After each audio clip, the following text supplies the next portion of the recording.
नमस्कार, आप देख रहे हैं 24 घंटे 24 रिपोर्टर। लेकिन इस वक्त की बड़ी खबर आपको बता दें। खबर बीजेपी नेता की हत्या की है। दिल्ली से सटे ग्रेटर नोएडा के दादरी इलाके में बीजेपी नेता विजय पंडित की हत्या कर दी गई है। पंडित को 5 गोलियां मारी गई हैं। विजय पंडित की हत्या के बाद दादरी में तनाव फैला हुआ है। साथ ही बता दें, पंडित के समर्थकों ने कई गाड़ियों को आग लगा दी है, तोड़फोड़ की गई है। फायरिंग की घटना भी सामने आई है। और साथ ही बताएं कि डीएम के घर के बाहर भी हंगामा किया गया है। विजय पंडित की पत्नी दादरी में नगरपालिका चेयरमैन है। बड़ी खबर इस समय की। जावेद मंसूरी फोन लाइन पर मौजूद है और जानकारी लेते हैं। जावेद, इस समय की स्थिति जानना चाहेंगे, क्या हाल है? देखिए, अभी तक जो अभी मौजूदा स्थिति मैं आपको बताऊं, अभी पिछले 15-20 मिनट से कुछ शांति है, लेकिन यहाँ पुलिस फोर्स लगातार बढ़ती जा रही है और यहाँ जो मूवमेंट है वो लगातार बढ़ता जा रहा है। जो सिविलियन है उस जो घटना स्थल है उसकी तरफ जाने नहीं दिया जा रहा है। लेकिन फिलहाल अभी कुछ शांति है, लेकिन यहाँ लगातार पुलिस फोर्स यहाँ पर तैनात है। लगातार जहाँ घटना स्थल है और दूसरी तरफ आना जाना पुलिस का चल रहा है और बड़े अधिकारी तमाम घटना स्थल की तरफ पहुंच रहे हैं। चूंकि बहुत संवेदनशील मामला है, चूंकि बीजेपी के विजय पंडित जो कि नेता थे उनकी हत्या कर दी गई और उसके बाद जो आक्रोशित भीड़ ने, उसके बाद यहाँ पर जो माहौल बिगड़ा है, तनावपूर्ण स्थिति बन गई थी, कई वाहनों को आग लगाई गई थी। उसको देखते हुए और उसके बाद आपको बता दें कि यहाँ पर फायरिंग भी अब से 20 मिनट पहले तक फायरिंग भी लगातार यहाँ पर पुलिस और आक्रोशित भीड़ की तरफ से लगातार चल रही थी। तो अभी अगर देखा जाए तो माहौल बिल्कुल यहाँ पर शांत है, लेकिन एक तनावपूर्ण शांति यहाँ पर अभी भी बनी हुई है। जी, तनावपूर्ण शांति अभी बनी है। पहले से दादरी इलाका जो है वहां पर शांति बनी हुई है, लेकिन बड़ी खबर जो है आपको वही बता रहे हैं। जावेद मंसूरी हमारे साथ बने हैं। जावेद, आपसे जानना चाहेंगे पुलिस का इस समय क्या कहना है इस पूरी घटना पर? देखिए, लगातार हम संपर्क करने की कोशिश कर रहे हैं कि पुलिस का कोई आधिकारिक बयान इस मामले पर आए। पुलिस से संपर्क करने की कोशिश नहीं हो पा रही है, क्योंकि लगातार जो आला अधिकारी हैं वो मौके पर हैं, स्थिति को संभालने में लगे हुए हैं। अभी जो इसमें अहम पहलू निकल कर आने थे वो जो कि नहीं आए हैं कि हत्यारे कौन थे, किस मकसद से हत्या की गई थी, कितने हत्यारे थे, ये पूरी जो है जांच का विषय है और अभी तक पुलिस इसमें कुछ भी कहने से बच रही है। फिलहाल चूंकि सारे आला अधिकारी मौके पर मौजूद हैं, ज्यादा इसमें कुछ जानकारी नहीं निकल कर आ रही है। पहली जो बात है पुलिस की यही है कि वो यहाँ पर जो स्थिति है उसको काबू में करे। चूंकि लगातार यहाँ पर अब से थोड़ी देर पहले तक स्थिति बेकाबू थी, उसको पहली कोशिश पुलिस की यही है कि उसको काबू करे और फिर ये सारी चीजें जो इस केस से जुड़ी हैं उसके बाद ये आगे बढ़े। जी, तो पुलिस इस समय स्थिति को काबू करने में लगी है, लेकिन दादरी इलाके में इस समय शांति बनी है, जिस तरह से जावेद बता रहे हैं। बड़ी खबर इस समय की आपको यही बता रहे थे। ग्रेटर नोएडा से सटे हुए दादरी में बीजेपी नेता की हत्या कर दी गई है। जावेद, आपसे एक बार फिर से जानना चाहेंगे विजय पंडित के बारे में। कितने बड़े नेता थे बीजेपी के? देखिए, विजय पंडित जो है यहाँ के स्थानीय नेता थे, लेकिन उनकी जो पत्नी है यहाँ की दादरी नगर पालिका की अध्यक्ष हैं। तो यहाँ निश्चित रूप से एक शहर की जानी मानी बीजेपी के नेता थे विजय पंडित और उसके बाद जाहिर सी बात है यहाँ का माहौल बिगड़ना लाजमी था। और जो उसके बाद जैसा यहाँ पर हुआ भी, तो यही कि विजय पंडित जो है इलाके के यहाँ पर नेता थे और उनकी जो पत्नी है नगर पालिका की अध्यक्ष है। तो एक बड़ा केस यहाँ पर देखने में आया है। तो उसी को देखते हुए, मामले की संवेदनशीलता को देखते हुए उसी तरह से यहाँ पर पुलिस डिप्लॉयमेंट किया गया है। जी जावेद, आपसे एक और सवाल का जवाब जानना चाहेंगे। पुलिस किस दिशा में इस पूरे मामले की जांच कर रही है? क्या ये मामला आपसी रंजिश का लगता है? देखिए, ये फिर मैं दोहराना चाहूंगा, पुलिस अभी भी इसमें चूंकि संपर्क नहीं हो पाया है। अभी कुछ देर बाद ही ये पता चल पाएगा कि ये मामला आपसी रंजिश का था, हत्यारों का आखिर मकसद क्या था। लेकिन फिलहाल पुलिस की जो पहली कोशिश है वो यही है, जो हत्या के बाद माहौल बिगड़ा था उसको स्थिति को काबू में करे। जी, शुक्रिया जावेद जानकारी देने के लिए।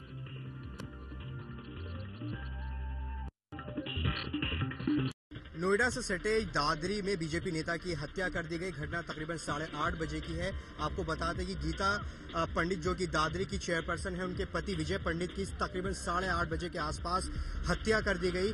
2 बाइक सवार बदमाश आए थे और 5 गोलियां बताया जा रहा है कि उनको मारी गई हैं। अभी तनावपूर्ण माहौल यहां पर देखा जा सकता है। यहां पे आप देख सकते हैं, यहां सुरक्षा बल तैनात है। एहतियातन आसपास के इलाकों से पुलिस बल जो है मंगा लिया गया है, किसी तरह की और घटना ना बढ़े। लेकिन अभी यहां पर देख सकते हैं पूरी तरह से माहौल जो है तनावपूर्ण है। अगर तस्वीरों में हम आपको दिखा पाएं, आग की लपटें हमें देखने को मिल रही हैं और लगातार यहां पर गोलियों की आवाज आ रही है। तो अभी जो है मौके की अगर बात की जाए तो यहाँ शांति नहीं दिख रही है। यहाँ जो ये आग की आप लपटें देख रहे हैं, तहसील का इलाका माना जाता है और वह तहसील का इलाका है, वहीं पर ये आग की लपटें हैं। तो पुलिस पूरी तरह से मुस्तैद नजर आ रही है, किसी तरह की कोई कोताही नहीं बरतना चाहती। तमाम आसपास के इलाकों से सुरक्षा बल बुला लिए गए हैं। यूपी में बीजेपी विधायक संगीत सोम ने दी है सरकार को चुनौती। सोम ने कहा कि अगर मुजफ्फरनगर डबल मर्डर केस की जांच सही से नहीं हुई तो वो बवाल खड़ा कर देंगे। पूरा न्याय होना चाहिए, कोई ऐसी हमारी मनोस्थिति नहीं है कि हम यहाँ कुछ बवाल कराएं, लेकिन अगर मामला ठीक से नहीं हुआ तो बवाल ऐसा करा दूंगा फिर तुम पे नहीं समझेगा, फिर नहीं समझेगा। पुलिस वालों को खुलेआम धमकी दे रहे ये हैं यूपी के सरधाना से बीजेपी विधायक संगीत सोम, जो मुजफ्फरनगर दंगों के भी आरोपी हैं। संगीत सोम मुजफ्फरनगर के बुढ़ाना में हुए डबल मर्डर की जांच के लिए पुलिस को चेता रहे थे। मुजफ्फरनगर में 4 दिन में लापता युवती का शव जंगल से बरामद हुआ है, जिसके साथ रेप की भी आशंका जताई जा रही है। लड़की के चचेरे भाई का शव भी कुएं से बरामद हुआ है। सोम पर मुजफ्फरनगर दंगा भड़काने का भी आरोप है। दंगा केस में संगीत सोम की गिरफ्तारी भी हुई थी। मुजफ्फरनगर के कोतवाली बुढ़ाना क्षेत्र से एक 4 दिन पहले लापता हुई गुमशुदा लड़की का शव मिला है। इससे पहले इसके चचेरे भाई का शव भी एक कुएं से मिला था। मुजफ्फरनगर के कोतवाली बुढ़ाना क्षेत्र में 3 दिन से लापता युवती का शव मिलने के बाद इलाके में सनसनी मच गई है। लड़की के घरवाले रेप और हत्या की आशंका जता रहे थे और इस मामले की 3 लोगों के खिलाफ नामजद रिपोर्ट के बाद पुलिस ने एक आरोपी को गिरफ्तार भी कर लिया है। पुलिस लड़की के शव की पोस्टमार्टम रिपोर्ट का इंतजार कर रही है और इसी के बाद कुछ पता चल सकेगा। यूपी की कानून व्यवस्था दिन पर दिन बिगड़ती जा रही है और यूपी की अखिलेश सरकार इस तरह की घटनाओं पर रोक लगाने में नाकाम साबित हो रही है। यूपी में महिलाओं के खिलाफ लगातार हो रहे अपराधों को लेकर अब अखिलेश सरकार जागी है। मुजफ्फरनगर में रेप केस में लापरवाही बरतने के आरोप में 7 पुलिस वाले सस्पेंड कर दिए गए हैं। मुजफ्फरनगर के शाहपुर में मानसिक रूप से बीमार लड़की से गैंगरेप के मामले में इन पुलिस वालों पर केस दर्ज न करने का आरोप लगा है। काफी हंगामे और झड़प के बाद अखिलेश सरकार की नींद खुली है और केस न दर्ज करने और लापरवाही बरतने के आरोप में 6 पुलिस वाले सस्पेंड कर दिए गए हैं। पुलिस वालों पर कार्रवाई होने के बाद 6 अज्ञात लोगों के खिलाफ गैंगरेप का केस दर्ज किया गया है। यूपी की अखिलेश सरकार अगर समय रहते इस तरह की कदम उठाती तो शायद हालात इतने खराब नहीं होते। बदायूं में 2 बहनों की हत्या के केस में एक नया खुलासा हुआ है। यूपी के डीजीपी के मुताबिक 2 बहनों में से एक के साथ बलात्कार की पुष्टि नहीं हुई है। करीब हफ्ते भर पहले यूपी के बदायूं में 2 बहनों के शव पेड़ पर लटके मिले थे। शक जताया गया था कि दोनों को बलात्कार करके पेड़ पर लटका दिया गया था। पुलिस ने आरोपियों को गिरफ्तार भी कर लिया था, लेकिन अब इस केस में नया मोड़ आ गया है। मेडिकल जांच के आधार पर यूपी के डीजीपी एएल बनर्जी ने दावा किया है कि छोटी बहन के साथ रेप की पुष्टि नहीं हुई है। अभी तक रेप की पुष्टि जो है according to that particular thing एक लड़की की नहीं हो रही है। जो इन्वॉल्व है हम सबका लाई डिटेक्टर टेस्ट और मार्को टेस्ट, और यहाँ यूपी में क्यों, हम बेंगलोर ले जाएंगे करवाने के लिए। बदायूं हत्याकांड में कार्रवाई करते हुए यूपी सरकार ने बदायूं के एसएसपी अतुल सक्सेना को भी सस्पेंड कर दिया है। यूपी के मुख्य सचिव के मुताबिक बदायूं डीएम को भी सस्पेंड किया जा रहा है। हकीकत ये है, जो एसपी बदायूं का अब एक्शन ले रहे हैं, ये वही अफसर हैं जिनका लगातार इन्होंने पदोन्नति की और ये हमेशा इनके सहयोग में रहे। यूपी में कानून व्यवस्था की हालत पर लगातार हो रही किरकिरी के बीच अखिलेश सरकार ने 42 आईपीएस और 62 आईएएस अफसरों के तबादले किए हैं। क्या आपने कभी सोचा है कि यूपी में ही कानून व्यवस्था की हालत इतनी खराब क्यों है? आज हम आपको दिखाएंगे असलियत यूपी पुलिस की, जहां बढ़ते अपराधों के बावजूद भी एक थानेदार ने थाने में ताला जड़वा दिया ताकि कोई शिकायत करने थाने आ ही न सके। ये तस्वीरें बुलंदशहर के गुलावटी थाने की है। ध्यान से देख लीजिए, इससे पहले आपने किसी थाने पर ताला लगा नहीं देखा होगा। थाने पर ताला लगा देखकर रिपोर्ट लिखाने आया शख्स भी मायूस होकर लौट गया। लेकिन यूपी में बढ़ते अपराधों ने पुलिस वालों की नींद भी बढ़ा दी है। उनकी नींद खुली तब जब मीडिया के कैमरों में थाने पर लगा ताला कैद हो गया और आनन फानन में इसे खोल दिया गया। जिले के एसपी दोषी पुलिस कर्मियों पर कार्रवाई की बात कर रहे हैं। इस थाने के थानेदार कौशलेंद्र यादव को सत्ता का करीबी माना जाता है। ऐसे में देखना ये होगा कि दोषियों पर कार्रवाई होती है या नहीं। राजस्थान की राजधानी जयपुर में विदेशी महिला से रेप की वारदात का खुलासा हुआ है। पुलिस ने आरोपी को गिरफ्तार कर लिया है। भीलवाड़ा के रहने वाले पुनीत जैन पर मलेशिया की रहने वाली महिला से रेप का आरोप है। बताया जा रहा है कि महिला कुछ दिन पहले किसी प्रोजेक्ट के सिलसिले में जयपुर आई थी। इसी दौरान उसकी मुलाकात पुनीत से हुई। पुलिस के मुताबिक 3-4 दिन बाद आरोपी पुनीत उसे सुनसान इलाके में ले गया और कोल्ड ड्रिंक में नशीली चीज पिलाकर उससे बलात्कार किया। आरोपी पुनीत एक प्राइवेट कंपनी में कंसल्टेंट मैनेजर के पद पर काम करता है। मलेशियन लेडीज को पुनीत जैन ले गया था। मेरे क्लास में इसने वहाँ ड्रिंक किया था साथ, फिर इसको अपनी कार में लेके गया था। उसने कहा कि मेरे को कार में मेरे साथ इसने गलत काम किया है। जम्मू कश्मीर के कुलगाम जिले में छात्रा से छेड़छाड़ के आरोप में टीचर को गिरफ्तार किया गया है। वारदात के बाद लोग स्कूल से सभी पुरुष टीचर्स को हटाने की मांग कर रहे हैं। वारदात के खिलाफ लोगों का गुस्सा उफान पर है। छेड़छाड़ की ये वारदात शुक्रवार को स्कूल के पिकनिक के दौरान घटी। पुलिस के मुताबिक पिकनिक से छात्राएं रात 11 बजे वापस लौटी। उनमें से एक छात्रा ने पिकनिक के दौरान मुजफ्फर मीर नाम के टीचर की अश्लील हरकत के बारे में परिजनों को बताया। परिजनों की शिकायत पर पुलिस ने आरोपी को गिरफ्तार कर लिया। लड़की ने एक अपने टीचर पे छेड़छाड़ का इल्जाम लगाया, उसको हमने कल ही अरेस्ट किया है। छत्तीसगढ़ के गृह मंत्री राम सेवक पैकरा ने रेप के मामले पर दिया है बेतुका बयान। राम सेवक पैकरा का कहना है कि रेप कोई जानबूझकर नहीं करता, वो तो धोखे से हो जाता है। गृह मंत्री के रेप पर दिए बयान से गुस्साए लोगों ने प्रदर्शन किया और गृह मंत्री का पुतला फूंका। राम सेवक पैकरा से मुख्यमंत्री के विधानसभा क्षेत्र में 4 साल की बच्ची के साथ बलात्कार को लेकर सवाल पूछा गया था। घटनाओं को कोई जान के तो करता नहीं है। इस तरह का जो घटनाएं हैं ये तो धोखे से सब करते हैं लोग। एक प्रकार का जो घटनाएं निंदनीय है। मैंने इस बात का कहा है कि धोखे से जो कोई काम इस तरह का करता है वो निंदनीय है, उस पर कठोर कार्रवाई होनी चाहिए।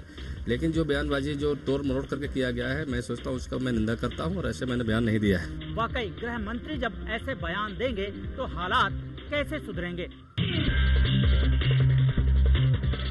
पुणे में सॉफ्टवेयर इंजीनियर मोहसिन सादिक शेख की हत्या के केस में गृह मंत्रालय को भेजी अपनी रिपोर्ट में महाराष्ट्र सरकार ने कहा है कि ये कानून व्यवस्था से जुड़ा हुआ मामला है। लेकिन महाराष्ट्र सरकार की रिपोर्ट से संतुष्ट नहीं है गृह मंत्रालय। गृह मंत्रालय को भेजी अपनी रिपोर्ट में महाराष्ट्र सरकार ने कहा कि ये कानून व्यवस्था से जुड़ा मामला है। रिपोर्ट में ये भी कहा गया है कि आरोपियों को पकड़ा जा चुका है। महाराष्ट्र सरकार की रिपोर्ट से गृह मंत्रालय संतुष्ट नहीं है। गृह मंत्रालय का कहना है कि इतनी जानकारी तो मीडिया के जरिए सामने आ ही रही है। महाराष्ट्र सरकार विस्तार से बताए कि क्या ये सांप्रदायिक हिंसा है या नहीं। केंद्र सरकार ने ये भी कहा है कि इस मामले की सुनवाई फास्ट ट्रैक कोर्ट में की जाए और मोहसिन के परिवार वालों को सांप्रदायिक हिंसा कानून के तहत मिलने वाला मुआवजा भी मिले। मोहसिन सादिक शेख की हत्या का आरोप कट्टरवादी संगठन हिंदू राष्ट्र सेना के कार्यकर्ताओं पर है। इस मामले में 17 लोगों को गिरफ्तार किया जा चुका है, जिनमें से 2 नाबालिग हैं। पुणे के आईटी इंजीनियर मोहसिन शेख की कथित हत्या के मामले में हुआ है नया खुलासा। हत्या जिन कारणों से हुई थी उसके तार 4 देशों से जुड़े हुए थे। मुंबई और पुणे पुलिस के जांच अफसरों के हवाले से पीटीआई ने खबर दी है कि शिवाजी और बाला साहेब ठाकरे से जुड़े आपत्तिजनक फेसबुक पोस्ट 4 देशों में आईपी एड्रेस से अपलोड किए गए थे। जांच अधिकारियों ने नेदरलैंड्स, सऊदी अरब, फ्रांस और रोमानिया के ऐसे 4 अलग अलग कंप्यूटरों के आईपी यानी इंटरनेट प्रोटोकॉल एड्रेसेस का पता लगाया है। उनके मुताबिक इसके लिए प्रॉक्सी सर्वर्स का इस्तेमाल किया गया, लेकिन असली सोर्स अभी पता नहीं लगा है। इन पोस्ट्स को लेकर पुणे में हिंसा की घटना हुई थी, जिसमें कथित तौर पर आईटी प्रोफेशनल मोहसिन शेख की हत्या कर दी गई थी। रणवीर फर्जी एनकाउंटर केस में सभी दोषी पुलिस वालों को 9 जून को सजा सुनाई जाएगी। दिल्ली की 30 हजारी कोर्ट ने रणवीर की हत्या के मामले में 17 पुलिस वालों को हत्या का दोषी करार दिया है। रणवीर एनकाउंटर केस में सभी दोषियों की सजा पर बहस दिल्ली की 30 हजारी कोर्ट में पूरी हो गई है। कोर्ट ने फैसला सुरक्षित रख लिया है। अब कोर्ट 9 जून को दोषियों को सजा सुनाएगा। कोर्ट ने एनकाउंटर को फर्जी बताकर 18 पुलिस वालों को दोषी करार दिया है, जिसमें 17 पुलिस वाले हत्या के दोषी जबकि 1 पुलिस वाला सबूत मिटाने का दोषी पाया गया है। 5 साल पहले जुलाई 2009 में गाजियाबाद का रहने वाला रणवीर सिंह दोस्तों के साथ देहरादून गया था। जुलाई 2009 में उत्तराखंड पुलिस ने रणवीर का एनकाउंटर देहरादून में किया था, जिसमें उसकी मौत हो गई थी। दिल्ली में आज महंगाई को लेकर कैबिनेट सचिव की अध्यक्षता में एक बैठक हुई। बैठक में महंगाई रोकने के लिए नरेंद्र मोदी कमेटी ने जिस प्राइस स्टेबलाइजेशन फंड की सिफारिश की थी, उस पर खास तौर पर विचार हुआ। कैबिनेट सचिव की अध्यक्षता में महंगाई को लेकर राष्ट्रपति भवन स्थित कैबिनेट सचिवालय में बैठक हुई। बैठक में नरेंद्र मोदी की अगुवाई में 3 साल पहले बनी एक कमेटी की रिपोर्ट के मुख्य 64 पॉइंट्स पर चर्चा हुई। यह चर्चा अभी भी जारी रहेगी। राज्यों को जमाखोरी रोकने के लिए एडवाइजरी जारी हो सकती है। क्या आम आदमी पार्टी का अंदरूनी झगड़ा सुलझ गया है? पार्टी नेताओं के मुताबिक नाराज चल रहे नेता योगेंद्र यादव और नवीन जयहिंद को मना लिया गया है। पार्टी की राष्ट्रीय कार्यकारिणी बैठक के दूसरे दिन इनके इस्तीफे भी नामंजूर हो गए।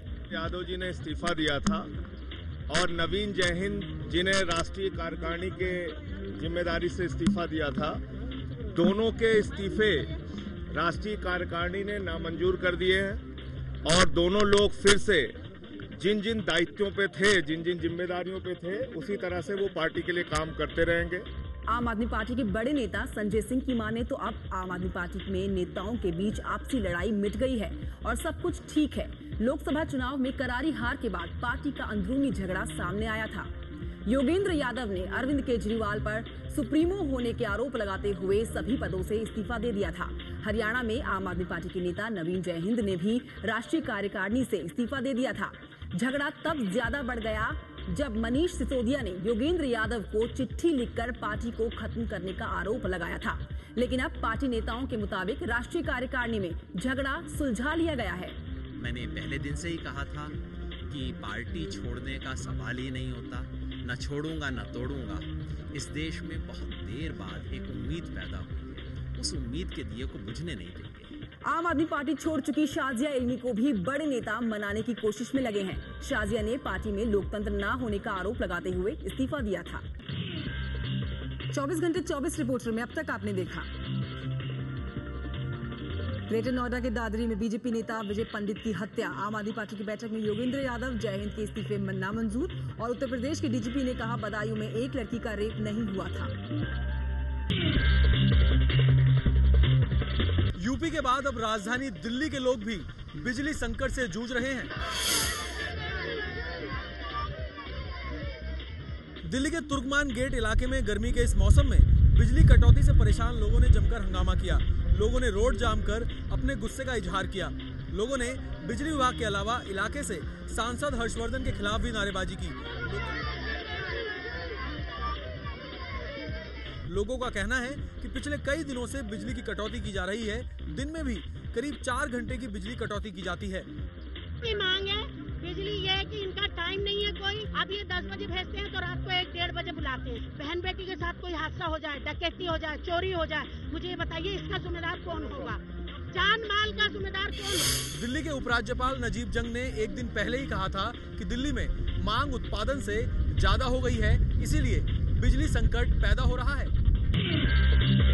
दिल्ली में जारी बिजली संकट को लेकर आम आदमी पार्टी ने बीजेपी सरकार को कटघरे में खड़ा करना शुरू कर दिया है। दिल्ली में बिजली समस्या को लेकर अरविंद केजरीवाल ने ट्वीट किया है कि दिल्ली में जबरदस्त बिजली कटौती हो रही है। बीजेपी को इसकी वजह पता करके तुरंत कार्रवाई करनी चाहिए। वहीं आम आदमी पार्टी के नेता आशुतोष ने ट्वीट कर कहा है कि लगता है कि अच्छे दिन आ गए हैं। पारा 45 डिग्री तक पहुंच चुका है और दिल्ली में बत्ती गुल है। आम आदमी पार्टी के हमले पर बीजेपी ने पलटवार किया है। अरविंद केजरीवाल जी वैसे भी कोई जिम्मेदारी लेते नहीं है। 49 दिन की सरकार में हमने देख लिया, शासन के नाम पे एक मजाक था। जो लोग बिजली के बिल नहीं दिए, तोड़े कानून को, उनके लिए वो कानून लाना चाहते थे बचाव के लिए, और जो मेहनत करके पैसे कमाकर बिजली के बिल दे, उनके साथ नाइंसाफी करना चाहते थे। बहरहाल राजनीति शुरू करने से पहले राजनीतिक दलों को ये सोचना चाहिए था कि दिल्ली के लोगों को बिजली कट से राहत कैसे मिले। राजधानी दिल्ली समेत पूरा उत्तर पश्चिम भारत इस समय लू की चपेट में है। कल दिल्ली में पारा 45 डिग्री तक पहुंच गया, जबकि दिल्ली के पालम इलाके में पारा पहुंचा 47.2 डिग्री। मौसम विभाग का कहना है कि ये शनिवार और रविवार सप्ताहांत जो है वो दिल्ली वालों के लिए मुश्किल भरा हो सकता है, क्योंकि पारे के नीचे आने की कोई संभावना नजर नहीं आ रही है। वहीं उत्तर भारत के कई इलाकों में पारा 48 डिग्री को पार कर गया है। राजस्थान, पंजाब, तकरीबन सभी इलाकों में गर्मी का यही हाल है। सोमवार से पारे में 2 से 3 डिग्री और कमी हो जाएगी। कुछ राहत इतनी हीट वेव से मिलेगी। लेकिन फिर भी कोई ये भी परमानेंट राहत नहीं है और कोई बहुत ये नहीं कि एकदम प्लेजेंट वेदर हो जाएगा। ये कि पारा अगर 48 है तो 45 आ जाएगा। लेकिन सबसे बड़ी बात यह है कि गर्मी के साथ साथ इस बार बिजली का संकट भी लोगों को परेशान कर रहा है। सूरज की तपिश में संगम नगरी इलाहाबाद में गर्मी का बना है नया रिकॉर्ड। शुक्रवार को इलाहाबाद में पारा 48 डिग्री के पार पहुंच गया। इलाहाबाद में सुबह होते ही आसमान से जो आग बरसनी शुरू होती है उससे सड़कें वीरान पड़ी हैं। पिछले 10 दिनों से यहां पारा 45 डिग्री के ऊपर बना हुआ है। शुक्रवार को पिछले सारे रिकॉर्ड तोड़ते हुए पारा 48.2 तक पहुंच गया। मौसम विभाग के मुताबिक पिछले 19 साल का रिकॉर्ड टूटा है। गर्मी से बचने के लिए लोग घरों में ही रहना पसंद कर रहे हैं, लेकिन जिनके लिए मजबूरी है वो कोल्ड ड्रिंक, शरबत और कच्चे आम के पन्ने का सहारा ले रहे हैं। कि धूप के थपेड़े एकदम चेहरे पे मार रहे हैं। हम लोग की मजबूरी है तो हम लोग ऑफिस के लिए निकलते हैं घर से। मौसम विभाग के मुताबिक गर्मी अभी और बढ़ेगी और पारा 50 डिग्री के पास पहुंच सकता है। केरल में कल मानसून की दस्तक देने के बाद आज भी वहां झमाझम बारिश हो रही है। मानसून के अगले 2 दिनों में कर्नाटक के कोस्टल इलाके की ओर बढ़ने की संभावना है। कोच्चि में कल से ही झमाझम बारिश हो रही है। आसमान में काले काले बादल छाए हुए हैं। बारिश से लोगों ने राहत की सांस ली है। ज्यादा गर्मियों के बाद बहुत जोर से बारिश हो गया। अभी थोड़ा ठंडी लग रहा है। मानसून अभी केरल में ही है। मौसम विभाग के मुताबिक अगले 2 दिनों में ये कर्नाटक के तटीय इलाकों में दस्तक दे सकता है। आज कोई और बढ़ोतरी नहीं हुई है, लेकिन अगले 2 दिनों के दौरान जो पश्चिमी तट है यानी कि कोस्टल कर्नाटक के जो इलाके हैं, साउथ कर्नाटक के जो इलाके हैं, यहाँ मानसून के बढ़ने की संभावनाएं बनी हुई हैं। केरल में मानसून 4 से 5 दिनों की देरी से पहुंचा है। मुंबई मेट्रो को लेकर मचा है घमासान। महाराष्ट्र सरकार और रिलायंस इंफ्रास्ट्रक्चर इस मुद्दे को लेकर आमने सामने है। महाराष्ट्र सरकार ने रिलायंस मेट्रो के जो किराए के दर थे उन्हें खारिज कर दिया है। महाराष्ट्र सरकार चाहती है कि मेट्रो का किराया पहले से तय 9, 11 और 13 रुपए हो, जबकि अनिल अंबानी की कंपनी रिलायंस इंफ्रास्ट्रक्चर 10, 20, 30 और 40 रुपए किराया चाहती है।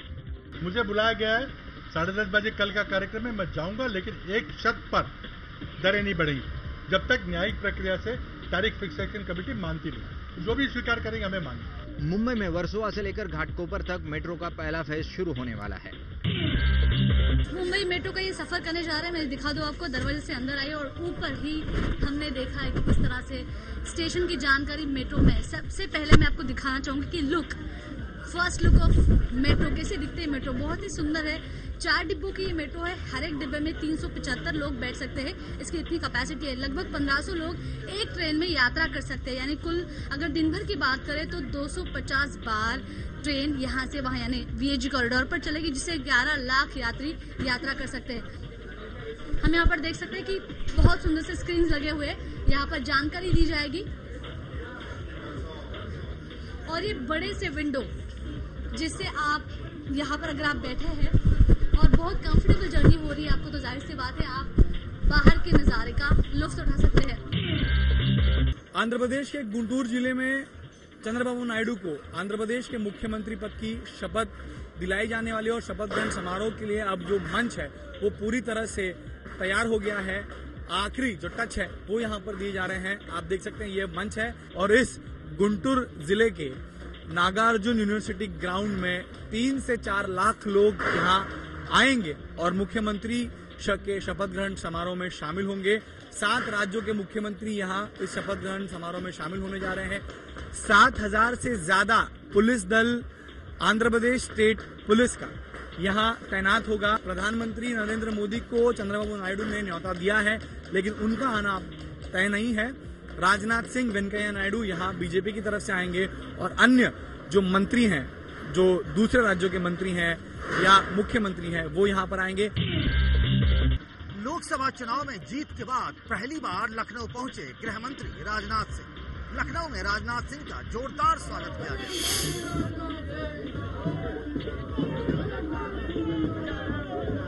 सांसद बनने के बाद पहली बार लखनऊ पहुंचे राजनाथ सिंह। राजनाथ सिंह ने जीत दिलाने के लिए जनता और कार्यकर्ताओं का शुक्रिया अदा किया। अत्यधिक व्यस्तता के कारण लखनऊ आना संभव नहीं हो पा रहा था, फिर भी मैंने यह फैसला किया कि कम से कम एक दिन के लिए मैं लखनऊ जाऊंगा। गृह मंत्री राजनाथ सिंह ने कहा कि नक्सलवाद और अलगाववाद जैसी समस्याओं से निपटने के लिए एक ठोस योजना बनाई जा रही है, जिसे बहुत जल्द लागू किया जाएगा। केंद्रीय सूचना एवं प्रसारण मंत्री प्रकाश जावड़ेकर ने आज राज्यसभा के लिए नामांकन किया दाखिल। जावड़ेकर ने मध्य प्रदेश की राज्यसभा सीट के लिए भोपाल में नामांकन दाखिल किया। नामांकन दाखिल करते वक्त जावड़ेकर के साथ केंद्रीय खान मंत्री नरेंद्र सिंह तोमर भी मौजूद थे। जावड़ेकर ने कहा कि यहां से सांसद बनने के बाद मध्य प्रदेश से उनका रिश्ता और मजबूत होगा। मुझे इसकी खुशी है कि पार्टी ने मुझे मध्य प्रदेश राज्य को राज्यसभा में प्रतिनिधित्व करने का मौका दिया है। मध्य प्रदेश के जो भी लंबित ऐसे मामले हैं जो जनता के हित में है और न्यायपूर्ण है, उस पर जनता के हित का निर्णय होगा, ये मैं कहना चाहता हूँ। जावड़ेकर ने फग्गन सिंह कुलस्ते के लोकसभा सांसद निर्वाचित होने के बाद खाली हुई राज्यसभा सीट के लिए पर्चा भरा है। रक्षा मंत्री अरुण जेटली ने आज मुंबई में किया विमान वाहक पोत INS विराट का निरीक्षण।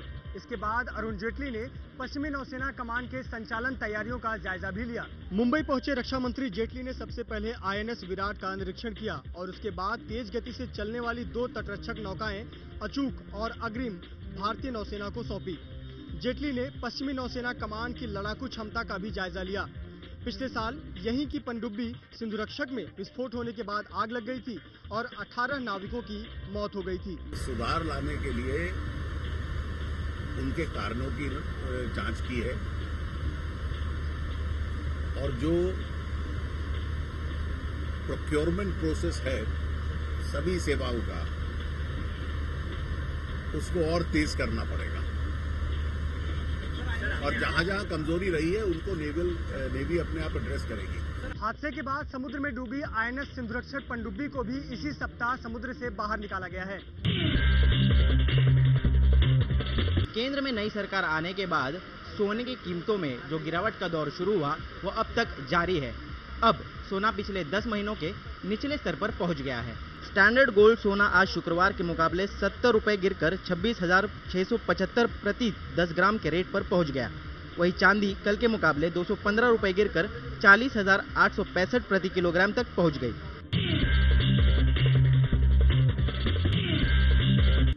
फीफा विश्व कप 12 जून से ब्राजील में शुरू होने जा रहा है। ब्राजील में इसके लिए सुरक्षा के कड़े इंतजाम किए जा रहे हैं। हर 4 साल में होने वाले फुटबॉल के इस महाकुंभ का दुनिया भर को इंतजार रहता है। फीफा विश्व कप शुरू होने में 1 हफ्ते से भी कम समय बचा है, लिहाजा ब्राजील में सुरक्षा बढ़ा दी गई है। ब्राजील में सुरक्षा को लेकर अधिकारी दिन रात एक किए हैं और उन्होंने भरोसा दिलाया है कि सुरक्षा की सारी तैयारी हो गई है। तो अब बस फुटबॉल प्रेमियों को 12 जून का इंतजार है। हम अभी खड़े हैं ब्राजील के रियो शहर के कोपाकाबाना बीच में। 4.5 किलोमीटर लंबाई इस बीच में जहां भी आप कदम रखेंगे वहां रेत के ऊपर बच्चे फुटबॉल खेल रहे हैं। ये नज़ारा जरूर आपको देखने को मिलेगा। ना तो सिर्फ किसी क्लब के लिए खेल रहे हैं बल्कि सिर्फ प्रैक्टिस कर रहे हैं, मजे के लिए खेल रहे हैं और सबके आंखों में सपना है। सपना है पेले बनने का। Who is your football icon? Which footballer you like the best? Pele. Yours?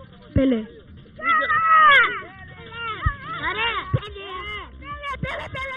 World cup के लिए ब्राजील शहर जरूर सज चुका है और ये बच्चों में भी ज्यादा जुलूस और ज्यादा एक्साइटमेंट नजर आ रहा है।